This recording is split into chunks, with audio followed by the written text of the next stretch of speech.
So we're gonna do Once Upon a Time in Hollywood now. It's Oh, that's the movie we're doing? that is the movie we're doing.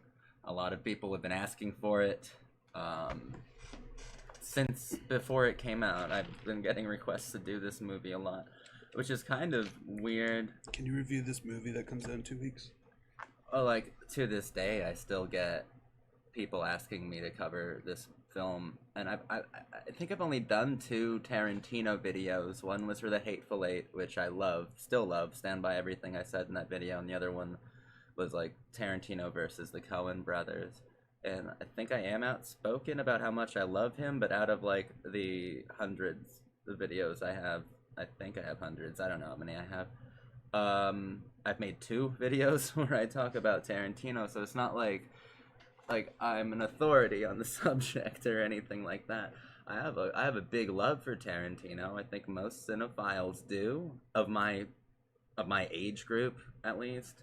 You know, remember, being like, you grow up and you're really into like movies or whatever, but once you start getting into filmmakers, that's different. And Quentin Tarantino, kind of like a rock star filmmaker for a lot of people. So he did have that outward celebrity. He continues to have that outward celebrity, and like pretty personable and articulate in interviews, and like that fun story of like being a video store clerk and making it like to the highest echelon, to the peak of auteur filmmaking, and then the fact that he is, in my opinion, extremely talented as well. But it's different when you go into a Tarantino movie, because on this channel we like talk about the human condition and life, and what all of these different films are trying to say about life from all sorts of different masters from every era um, of film entirely. But when you go into a Tarantino movie, you kind of have to look at it in a different way, which is fun. Like he apes or borrows like Godard's personality, in the sense that Jean-Luc Godard's personality, in the sense that it's very, all of his films are very self-referential. They're full of self-reference, not only to itself but to the medium itself, to the fact that it is a film. Like all these sorts of things. Except what separates it is that Jean-Luc Godard he was a postmodernist and had very postmodern things to say philosophically. Quentin Tarantino, if he says postmodern things, or if he says existentialist or absurdist or even nihilistic things, they're accidental, because that just happens to be the filmmaker that he's borrowing from. So when you put yourself in a Tarantino position, and I consider Tarantino a master, I do, it's just, this is a master who really doesn't understand the human condition like whatsoever. And that's kind of because he's like a cable guy kind of master. He's like, this is a kid who learned ethos, pathos, ethics, morality, passion from, from a bottle of Coca-Cola and nonstop reruns on television. Like that, like Socrates was Star Trek, the original series for him, like stuff that like doesn't exactly make sense. So like he was brought up by media. Like his philosophy is media. So you would say that like he's making movies about movies, And that's basically as far as he can get. But I mean, we get something like Once Upon a Time in Hollywood, where he is saying some fascinating things about film, but once again he's saying nothing interesting about the human condition, except you just have to like put yourself in the position of someone like who was brought up by nothing but film, nothing but media, nothing but pop culture, and go like, okay, so like what exactly is this person like trying to communicate with us? Guy who spent all of his life watching Rocky and Bullwinkle cartoons, like and learning like modern philosophy from that. Like, what is he trying to teach us? And that makes certain things like Once Upon a Time in Hollywood like really interesting to watch, but very difficult to really find a whole lot of value in. Just But basically I wanted to start it off with that. So if we're going to analyze his films properly, it's not enough to like just bring up references or bring up what filmmaker he's borrowing from, because at least with Once Upon a Time in Hollywood, he does have a statement to make about art. And like, I mean, for Tarantino, I believe art or pop culture or film is life, and like the two are indiscernible. So like when we talk about the film we got to put ourselves in a different kind of mindset. But once again, Once Upon a Time in Hollywood, like it seems to follow like the Inglorious Bastards and Django train of not really like revenge fantasy, but you know, at its base level, it's taking a tragedy that happened in the past and completely reversing it absurdly, ultra violently on its head. Which can be seen as a bit tasteless. And I thought I knew Tarantino enough to know he wouldn't be tasteless. But like, what do you think Once Upon a Time in Hollywood is like about? Like, what are some of the things you think Tarantino is trying to say about Hollywood through the use of the Manson family murders, or like just like what do you think he was trying to say? Because like there are statements here. It's not a meandering waste. I think it's a good film. I don't think it's a great one. But I did tear up at the end, and I'll get into it.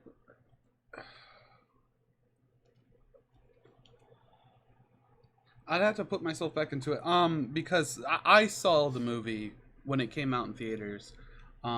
Zach just recently watched it, and I didn't want to rewatch it, so we're just going to talk about it.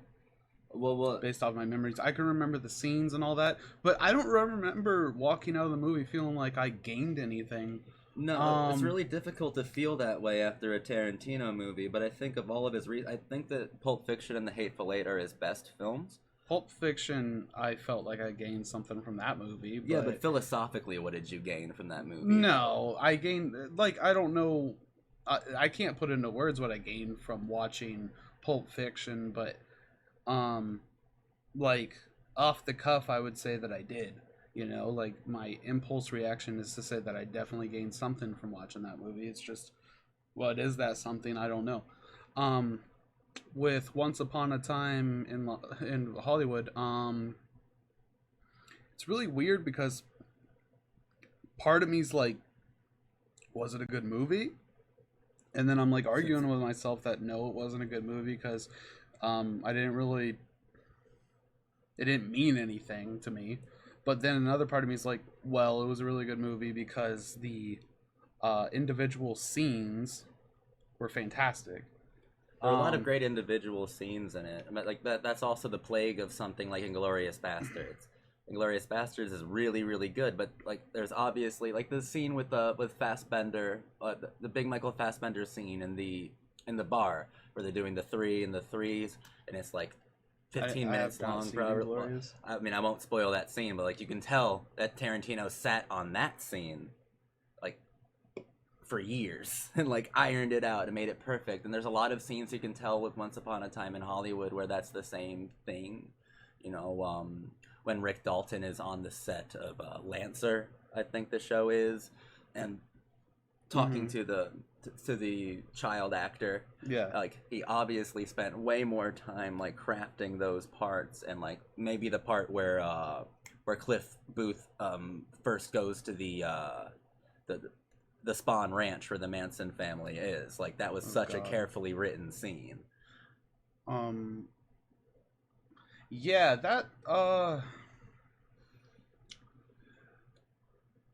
that's one part of the movie. Like, the movie felt almost like it was a retelling of something that never happened. But like at the same time it was based on a true story, but like at the same time like you have these characters who I'm pretty sure didn't exist. Well, I mean, Cliff, like, yeah, the ones that did exist. Okay, so here's let me here's what I've been able to like to grasp from the film. This is the only Quentin Tarantino film that has made me tear up or nearly cry at the very end. Because yeah, I wasn't surprised that Sharon Tate and like Jay Sebring and all these people didn't actually die. I'm not surprised that like they were fucking like torched to death and shit. Like I'm not surprised he inverted that. But the part that was surprising was an actually like tender moment, and it was Emile Hirsch played Jay Sebring, and it was like after like Cliff got taken off to the hospital, and Dalton or Leo was like standing in front of the gate of like the Sharon Tate massacre house. I mean, if you know anything, like that's where they were all supposed to be murdered, like ruthlessly murdered. And Jay Sebring is like standing there like, "Oh, this is crazy. What happened? Oh, you're Rick Dalton? Oh, that's wild. That's wild, man. Are you okay?" And it was just such a sad thing. And then you even hear like and it was touching that it was a disembodied Sharon Tate voice too, coming in through like the what like the loudspeaker of like, Yeah. "Oh, that's my neighbor, have him come on up," because like that's so poetic for Tarantino to do, because her voice is animated, she is alive, but we hear a disembodied voice like echoing the fact that like Tarantino almost rewrote history here. And Emil Hirsch is one of my favorite actors of his generation. So, like, him being Jay Sebring, I didn't know why he was cast in that role until that final scene where there was, like, so much, like, emotion of, like, I don't know if Tarantino feels he can rewrite history or not, but that was just such an interesting moment of mercy. And Hollywood is not a place that's merciful, and yet we see these people still alive, and it brought tears to my eyes in a sense of like, you know, like the badness that happened. But I think that what Tarantino's getting at is the idea of doubles, like but the idea that film creates its own double. So like we got the stunt double and like the regular actor, that's the obvious one, that's the one that starts us on the path. But then we have, you know, Margot Robbie, the actor, is playing the actor Sharon Tate. Like that's a double, and she's even watching herself on screen. But even Tarantino has enough like either respect or like poetic some sort of poetic reasoning to have her watch it's a Dean Martin film, but it's like he uses the real Sharon Tate in the film while the actor Margot Robbie is watching it on screen, and he's kind of blurring the two or finally marrying the two, but he's also showing that there are doubles, that like film recreates itself over and over and over again, and like we all become doubles of it. I'm sure that he believes that life imitates art and art imitates life, so therefore every film creates its own double. And I think he's extending that like idea, that concept, to history itself within Hollywood. And I think he's kind of with the whole sparing, showing mercy to Sharon Tate and Jay Sebring and everyone at the Polanski household. I think that he's in a way trying to like create his own reality, because film creates its own doubles, its own multiples. We even have like the weird scene right before the hippies are gonna go and kill them. We have that scene of one of the young women saying like almost throwing a red herring out there of, you know, these are the people who taught us like murder and taught us how to fucking kill. Let's go kill them, you know, because we've been victimized by them mentally, kind of thing. Yeah. I mean, I think that that's Tarantino being snide. I don't think he actually believes that, but that's also him admitting to an idea of a double, but an insincere double, and that's why they're punished, because they aren't children of the screen like he was and is. I think when you were saying all this, and this might have been obvious to other people at the time, because I went into this movie completely blind. I had no idea what it was. I had no idea what it was about. My friends dragged me along and said, "We have to see this movie. It's Quentin Tarantino." And I was like, "Okay, yeah, Quentin Tarantino. I might have a good time." But I knew nothing about the story behind it. Like, I don't know anything about the murder. I didn't even look it up after I watched the movie. But one thing that does stand out to me, and now I kind of actually see it as kind of brilliant, is the whole thing about the actor and his stunt double. And you see, anytime the actor is going through a struggle, it has to do directly with his acting career. And anytime the stunt double is going through trouble, it's his real fucking life. Mm-hmm. So that's kind of like a cool little thing that I just had. Like, I didn't notice it during the movie, but it's so obvious. Well, that's the baseline double. That's the easiest double. So that's like where you jump off and find all these other doubles that he's talking about. And I think that people sometimes don't credit Tarantino enough when he's driving by all of these posters, all these like Technicolor, like monochromatic posters. It's not really just the reference, but the fact that it's multiple references or double references. The fact that the landscape starts to become not just kaleidoscopic, but blurred together, in the idea that it is doubling over on itself. And as where I think the film is by far not the best at doing this. I'm sure there's something else out there. I mean, what was it? Is it 8.5 or 10.5? What is it? 8.5. 8.5. I think that movie's a better example of what I'm about to say, but like showing that the people in the film industry are real people. Because like you see the woman go and watch her own movie and she gets all giddy and she looks around to see if other people are getting giddy too. Because, you know, she wants to entertain other people. But you also see that, you know, she tells this person, "Oh, I'm in the movie." And she's like, "What?" And then like they take her picture even though they don't know who she is. And that's probably something a lot of fucking actors have to go through. That's weird. And the fact that like this really high notch director is shown to be an actually nice guy is completely the opposite of what you would expect that trope to fill. Well, like I would have to disagree with it entirely. Like 8.5, yeah, those are real people. I think Tarantino almost dehumanized people here, but not like in a very negative kind of way. Like if he didn't invert it and Sharon Tate and Jay and they were like all massacred, I would have such a problem with this movie considering Margot Robbie had maybe 12 lines of dialogue and like just danced around in short skirts and stuff. And I'm not saying she was objectified, far from it. I'm saying that Tarantino is holding out such like he worships these kinds of idols, and like she is so removed or dehumanized in his mind that he can't humanize her. He really can't. Like he can fall in love with her, but he can't touch her. Like, and he's saving these idols because they're untouchable. And maybe that's also why they weren't touched, because they shouldn't have been. Because to him, Hollywood is this fairy tale landscape kind of thing. Yeah, I guess that makes sense. Once upon a time, yeah. I mean, even his treatment of Polanski was fascinating. Like, made him very effete, gave him like two words of dialogue. You know, like very effete. I mean, you get the sense that Tarantino does not very interested in Roman Polanski at all, which is a fascinating thing considering sometimes they have some similarities compositionally. But I love that because it was like reverence for the woman, but at the same time he knows he can't decode the woman and humanize her, but he can give her mercy, and that's the best that he can do. That's the best thing you probably can do as well if you're making this kind of film. It's just like, are there issues with it? Of course. And I don't know if that statement in and of itself is like expressed to the fullest, because I still think that it's a bit lost in its own translation.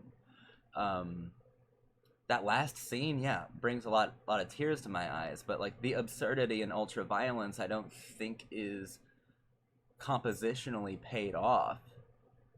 You know? And I mean, I've seen Tarantino like blow Hitler's brains out before. Like, I didn't need to see the Manson family kids like lampooned as well. When I found out what the story was actually about, and then I recalled that scene, it kind of felt like, I don't know how else to put it, like he was just kind of self-masturbatory with it. Yeah, probably. Like he was just fulfilling a fantasy he wished he.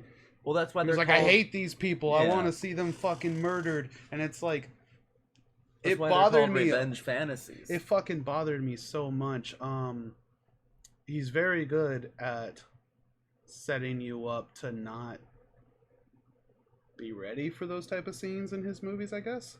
Well, no, he tells you to be ready in his fucking Tarantino way of like, the people at Sharon Tate's house are watching television and it starts counting down and the television goes, "Here's the moment you've been waiting for, ladies and gentlemen," and then the hippies pull up outside and you're like, okay, this is the moment. So I'm ready. Yeah. Something's gonna happen now. I knew something was gonna happen. So he telegraphs it extremely heavily. I don't know, like, that's the most vivid scene from the movie for me. Sometimes he borrows from like. That shit fucked me up. Sometimes he borrows too heavily, and like it ruins best moments. Like, people love the moment of Margot Robbie watching Sharon Tate on screen in the movie, watching herself or whatever, the double watching the genuine article. It doesn't really matter. People love that scene, but it's like so reminiscent of like Anna Karina and Vivre sa vie, like the Godard film. Like, it's so reminiscent of these other films that are way more poignant, that are like way more poetic.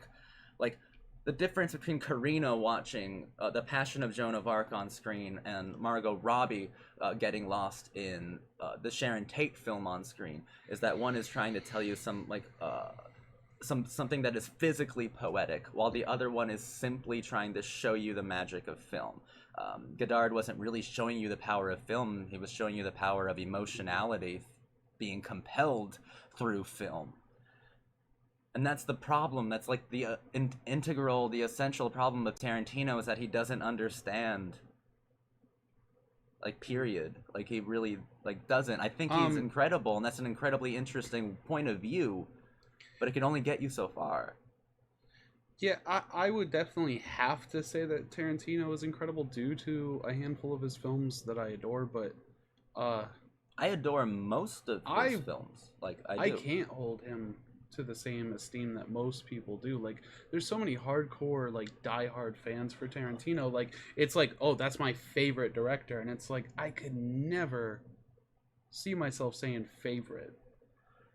No. But well, he's like a gateway director. You get into the films that he's referencing, but I do call him a master, and I do defend Tarantino, sure, but I think I'm a lot more critical of him than other people. I'm a lot more, I think, grounded and realist about the limitations of his philosophy, and I'm not calling him immature. I'm saying he has limitations, but these limitations make him unique as well. He's definitely not the end-all, be-all. I mean, the Tarantino and eroticism is something I would love to like uncover, because he's terrible. He's terrible at showing any sort of eroticism or passion or sex on film. For the longest time, the only sex scene in his movie was in fucking like Jackie Brown, and it was gross for like 2 seconds, all clothed and shit. Like, the man. Like, there are a lot of questionable things about the psychological framework of Tarantino if you actually break it down. The only problem is, like, we shouldn't expect films to be life-changing. I don't think anyone ever said Once Upon a Time in Hollywood would be life-changing. I think it's a good movie. The question is, did it accomplish what it set out to do? Possibly. But I think it could have been done a lot better and much more coherently. And I think it could have had a lot more guts to it as well. I think it could have been a much gutsier film. Performance-wise, fantastic. Yeah, Brad Pitt, excellent. Leonardo DiCaprio, excellent. Like, I mean, there's not a weak link in the film when it comes to performance, and there's a lot of different It characters. definitely made me. I wouldn't say I ever doubted Brad Pitt, but it made me more of a fan of Brad Pitt. I'm much more of a Brad Pitt fan than a Leo fan. I have problems with Leo still. Even in this film, there are parts where he's like flat. Brad Pitt's all awesome. He's great. If you ever watch a film and he gets that high-pitched laugh, you know it's one of his good ones. And he does that in here. That, like, I can't. I'll try that.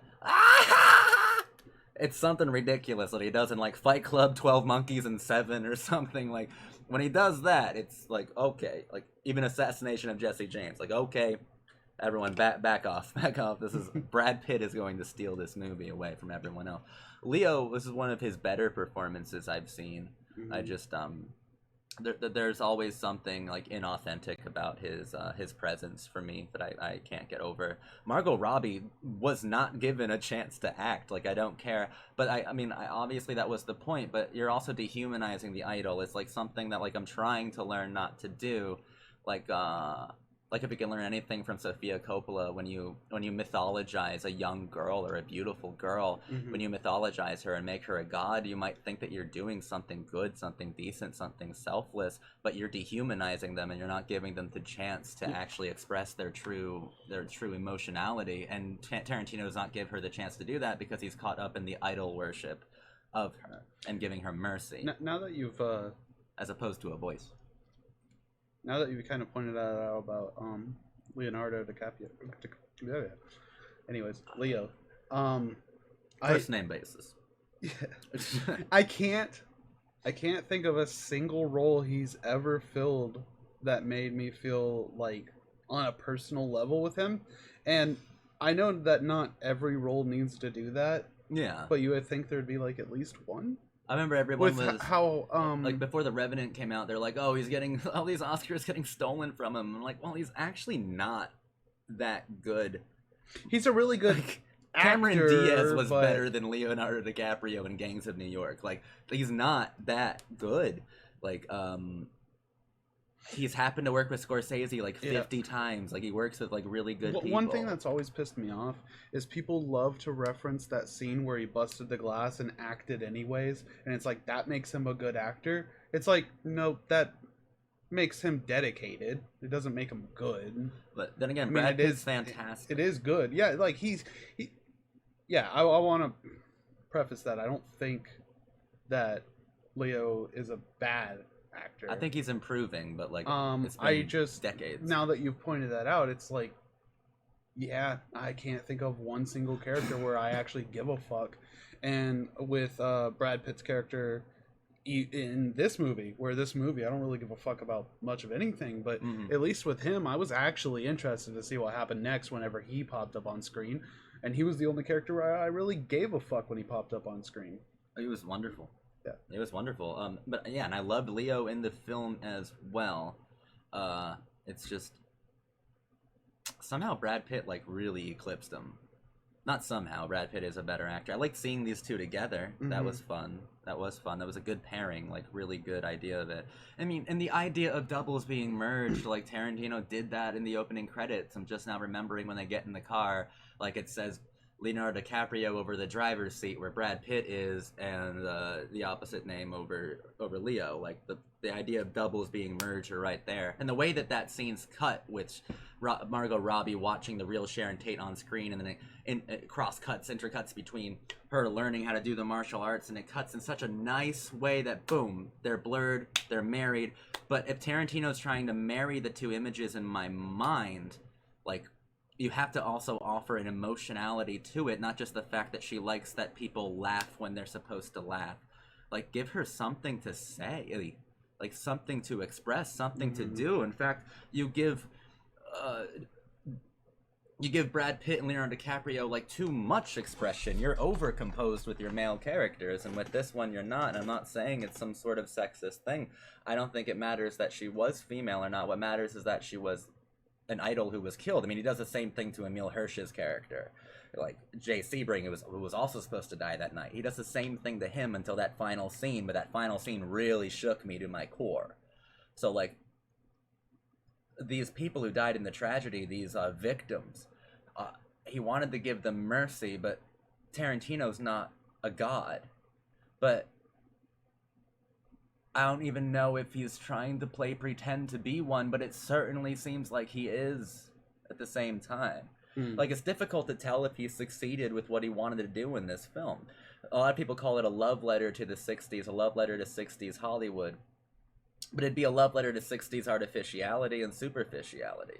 Like, it'd be a love letter to marginalizing women's voices in favor of having 1,200 Leonardo DiCaprio monologues. Like, what am I supposed to get from that then, Quentin? Like, because, like, he's usually so eloquent. In this film, he was mumbling some of the times. But when he was on fire, wonderful. And like I said, this is the only Tarantino film that did bring tears to my eyes. I wasn't prepared for the eloquence of it, of the ending, of like, and once again, not the ultra violent like fucking juvenile bullshit. I'm talking like the people who are alive who aren't supposed to be. Like, that was wild. It's fucking wild. Like, whoa. Because, like, in my mind, like, I read, like, Helter Skelter when I was 14. Like, I know, like, the murders really, really well. And, like, seeing them alive is like, oh, my God. Especially, like, and having Emile Hirsch deliver those lines. But once again, you could have gave that to, like, Margot Robbie and let her have one fucking moment instead of giving it to Emile Hirsch. Like, and, like, it works. But at the same time, like, depriving like Sharon Tate of any sort of emotionality besides like feeling bad that she's pregnant one night by virtue of voiceover. Like, dude, like, there are a lot of problems with it now that I'm like really thinking about it, but it's a good movie. It's worth one. I don't know if this was the kind of analysis that people wanted from this film. I mean, because it's hardly a film that warrants analysis as well, because I feel like it wears the double symbolism on its sleeve, and it's not the first film to do that, even when talking about art. And it's, like Craig's pointed out, it's definitely not the best movie made about movies. There are so many better movies than that. I mean, I'm not going to list them because I just don't want to do that. But yeah, sure, like 8.5, you're right, but I just watched Show People again the other day. Oh my god, so much better, and it reminds me of The Artist, which is also better. Like, dude, like there are so many better movies about filmmaking. Think about The Artist. Oh god. Yeah, well, a lot of people don't like that movie. Really? So I'm kind of dreading that I brought it up here. It's beautiful. I love movie. it. Yeah, I loved it. It's beautiful. I thought it was fantastic. Tarantino could learn a thing or two. Although he didn't give no lines to the women either. That's fair. That is wow. Oh, that's good. I like it. Well, that was a jolly good joke. And any final thoughts? Yeah, I mean, I guess there's a lot about people who adore film that I just don't get, because I do know like a lot of people love this movie. Mm-hmm. And it's like, it's not a bad movie, but in my opinion, there weren't a whole lot of good movies last year, though. No, because yeah, I can't think of anything that really stood out. Because the last movie I can think of that really stood out to me was like The Shape of Water, and I'm pretty sure that was the year before. Yeah, that was a few years back, but like last year, Us and Parasite were like good things or whatever. But like Once Upon a Time in Hollywood, and also, you know, it was a sobering thing. But we live in a universe, sobering after Marvel like just fucking exploded. Oh yeah. You know, like imploded in on itself, but like in the, I guess, the best financial possible way. But we live in a universe now where like a multi-million-dollar, like $100 million fucking Tarantino movie, star-studded cast. We live in a universe where Brad Pitt, Margot Robbie, and Leonardo DiCaprio sounds like an indie film. We live in that universe where the fucking bloated Once Upon a Time in Hollywood is somehow less bloated than like the other films you can choose from. So like it was sobering, but at the same time that is terrifying that was sobering. And I think it was like it performed extremely well. Like I think it was Tarantino's best performing film at the box office, if I'm not wrong. Yeah, like people were, I think, really like thirsty for something that was not superhero based, something that was not crazy. I guess I can see that, but that's just surprising to me, because when you compare it to his other films, like if Pulp Fiction came out in theaters and I went and saw it, and then I came home and like the next week you were like, hey, I'm about to go see Pulp Fiction, I'll be like, fuck, I'll come with you. I'd go watch that more than once. I would never see this movie again.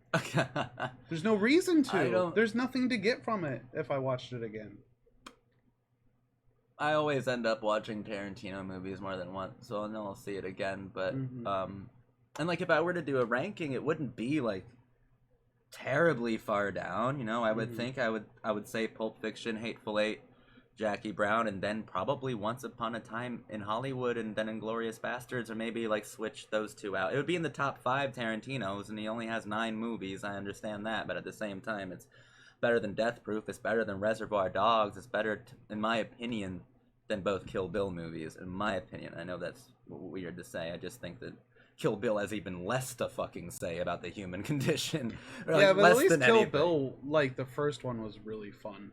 It was really fun, but at the same time, like... Fun matters to me when it comes to movies, though. Fun matters to me, too. There's fun in Once Upon a Time in Hollywood, though. There was some comedy, like when he fucking threw Bruce Lee into the car. That was hilarious. There were a lot of... every other line Brad Pitt said was, like, delivered so well that it was funny as fuck. Like, because I've always been that... Like, I had a lot of friends who would quote Bruce Lee, like, left and right, and I always kind of thought Bruce Lee was kind of an asshole for some reason. Wow. But shots fired. Yeah, I mean, so but, when he was thrown into the car, I thought it was pretty funny, because it was like, hey, look, sometimes people actually are just assholes. And then it also has my favorite standoff in a Tarantino movie. I mean, as much as I don't like the ultra violent like surprise ending or whatever, I do love Brad Pitt like high on acid, like with that hippie just going like, I am the devil, with his like real Oh, gun, and yeah. then Brad Pitt goes like, oh, you're the devil, and like points up like a finger gun. That's my favorite Tarantino standoff. I loved the scene until he fucking bashed that girl's head into the fucking fireplace for 20 seconds straight. Oh, into the phone or fireplace? I don't remember which one. He got one with the phone, and then he bashed her into the fireplace, and then he took her around, and then bashed her head into the table until she basically didn't have a fucking face. Yeah. And that's when I was like, okay, my heart rate is like way higher than it's supposed to be. It didn't get my heart rate flowing at all. I'm not used to that kind of stuff in movies, so it felt like I was witnessing a murder. Yeah, but dude, if you were familiar with the actual Manson murders, you know what would suck a lot more? Sharon Tate's stomach being cut open and her baby being pulled out of it. Like, that seems ultra violent and crazy what we saw, but it's also like, yeah, it's also almost cowardly. I think that would have fucked me up a lot if that more. Was on movie. Yeah, if but I he saw that once again, like, he reveres Sharon Tate. I think the worst thing I ever seen in a movie was a girl get pregnant to a baby and then smash its head open. Well, that's what actually happened. Like, this is what actually happened over there. Yeah. Like there's so many questionable things that I've never doubted if Tarantino had successfully gotten his point across before. I do doubt it here. Mm-hmm. You know, like, I feel like I may have criticized Kill Bill earlier. Tarantino said everything he wanted to say. Perfectly. Fine. Wonderfully. Eloquently. With this one, like I said, I think he's like mumbling some of the times, and he seems a little unsure of himself. Which is weird, because he's such an egomaniac. Like, there are things that even he considers too secret. Like, too sacred. There was an entire compilation of this actor going through all of Tarantino's films, basically. Like, the whole flamethrower thing, that's from Inglourious Basterds, isn't it? Or it's like a nod to it? Not really. No? That's what okay, look. I'm not as familiar with Tarantino as people would like me to. There could have been a character with a flamethrower in that movie, but it's not the flamethrower thing. It was like the Nazi thing, and then if someone says that's a nod, they're really stretching. Well, then I'm really believing their stretch. Believe their stretch all you want. Well, like, no, I'm saying I did. Well, if you're saying that it was an Inglourious Basterds, then I'm going to take your word for it. There are a bunch of Nazis who like die in a fire, but that doesn't mean that when he shows Rick Dalton doing it in the shit movie, that's at all him paying self-reference or homage to himself. Okay. Because there were so many 60s movies and earlier about just, Nazis. I guess that's fair. Killing Nazis in campy ways. Yeah. But that scene of all the Nazis on fire evokes the same exact feelings that the fucking inverted murder, subverted expectations bullshit of this movie does. You know, like the revenge fantasy idea of it. Where it works in Inglourious Basterds. It's almost like he's more comfortable fucking with like World War II history than he is with 60s Hollywood history, which is like so fitting to the kind of thinker and person I believe that he is, because to him Hollywood is more sacred than anything. And it's more difficult for him to trespass on, because he wants to he wants to avenge Hollywood from all of the fucking narcissists and unlovables, unwanted people who seek to abuse it and seek to punish it for things that Hollywood didn't do, like making them violent people. Yeah. So it punishes them violently. You know, like that's where it loses it. That's where it loses, like, that's where it contradicts itself. Yeah, it's kind of like the, oh, you think we're violent? This is violent. But, slightly off topic real quick, just because it's hit me a couple times in our talks. I hope that anybody who follows you regularly doesn't mind when I come on, because I'm not going to be on the same level as you, but I do hope there are people out there who aren't on the same level as you. I've been told that they enjoy you. Yeah? Yeah, That's good. Some people enjoy you. Well, I figure there's probably people out there who are more... You've been on it since, like, day one. Yeah, it's not like you're going anywhere. Yeah, anyone who's going to complain isn't going to stick around for long anyways.